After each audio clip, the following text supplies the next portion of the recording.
میرے رسول پاک علیہ السلام نے فرمایا کہ جب رب نہ مانے تو پھر وہ کمزوروں کے صدقے مان جاتا ہے، پھر وہ ضعیفوں کے صدقے مان جاتا ہے۔ فرمایا اللہ تم سے بارشیں روکنا چاہتا ہے، پر تمہارے ضعیفوں، کمزوروں، غریبوں کے صدقے، مجبوروں کے صدقے وہ تم پر بارشیں برساتا ہے۔ حضور فرماتے ہیں کچھ ایسے لوگ ہوتے ہیں کہ ان کے بالوں میں خاک پڑی ہوتی ہے، چہروں پہ مٹی الجھے ہوئے ہوتے ہیں، لیکن اگر وہ اللہ پہ قسم کھا لیں تو اللہ ان کی قسم بھی پوری کر دیتا ہے، قسم بھی۔ حضرت عبداللہ ابن مبارک فرماتے ہیں، ابن قدامہ نے لکھا، فرماتے ہیں بارش نہیں ہوتی تھی مکے میں، قحط پڑ گیا تو سب لوگ مسجد الحرام سے باہر کھلی جگہ میں نکلے دعا کرنے کے لیے، سب اپنی اپنی دعائیں کر رہے تھے، تو میں تھوڑا باہر ہوا تو اچانک ایک غلام آیا، کالا سیاہ رنگ، 2 رکعتیں نماز پڑھ کے تو ہاتھ پھیلائے تو کہنے لگا اللہ مجھے پتہ ہے یہ جو کچھ بھی ہوا ہے میری نافرمانیوں کی وجہ سے ہوا ہے۔ تو ناراض ہو گیا نا، تو نے بارش روک لی، ناراض ہو گیا نا، ہمیں سبق سکھانا چاہتا ہے نا،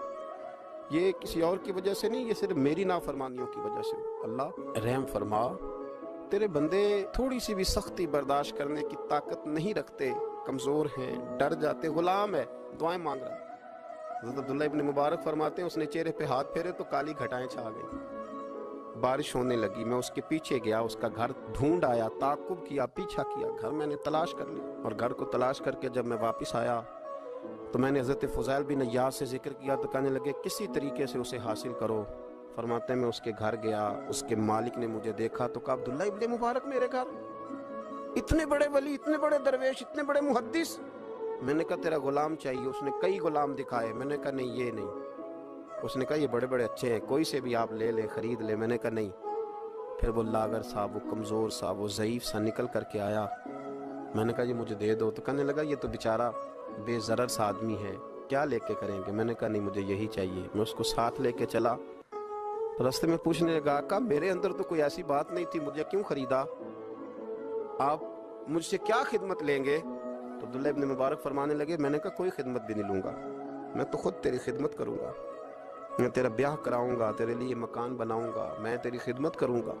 میں تیرا اور تیرے رب کا رشتہ دیکھ چکا ہوں، میں تیرا اپنے مالک کے ساتھ جو تعلق ہے اسے دیکھ چکا ہوں۔ کہتے میں نے یہ لفظ کہے تو مجھے کہنے لگا 2 رکعتیں پڑھ لوں، اب مجھے لے جانا پر 2 رکعتیں پڑھ لوں؟ کہتے میں نے کہا پڑھ لو، تو 2 رکعتیں پڑھنے کے بعد میری طرف دیکھ کے کہنے لگا آقا مجھے اپنا حق معاف کر دینا، میں خدمت نہیں کر سکا۔ پھر کہنے لگا اللہ راز تو کھل گیا،